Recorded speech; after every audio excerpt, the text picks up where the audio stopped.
بسم الله الرحمن الرحيم تبارك الذي بيده الملك وهو على كل شيء قدير الذي خلق الموت والحياة ليبلوكم أيكم أحسن عملا وهو العزيز الغفور الذي خلق 7 سماوات طباقا ما ترى في خلق الرحمن من تفاوت فارجع البصر هل ترى من فطور ثم ارجع البصر كرتين ينقلب إليك البصر خاسئا وهو حسير ولقد زينا السماء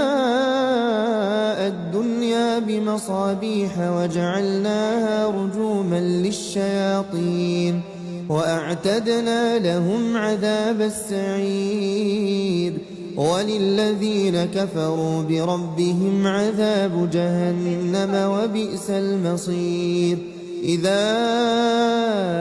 ألقوا فيها سمعوا لها شهيقا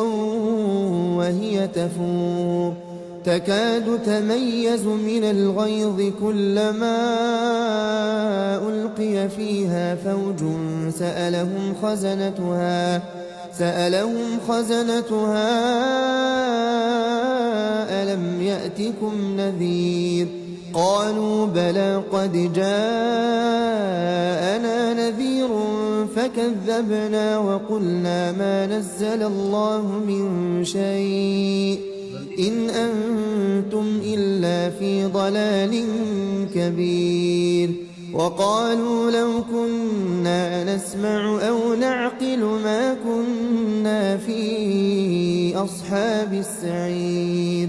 فاعترفوا بذنبهم فسحقا لأصحاب السعير إن الذين يخشون ربهم بالغيب لهم مغفرة وأجر كبير وأسروا قولكم أو اجهروا به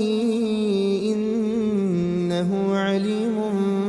بذات الصدور ألا يعلم من خلق وهو اللطيف الخبير بسم الله الرحمن الرحيم تبارك الذي بيده الملك وهو على كل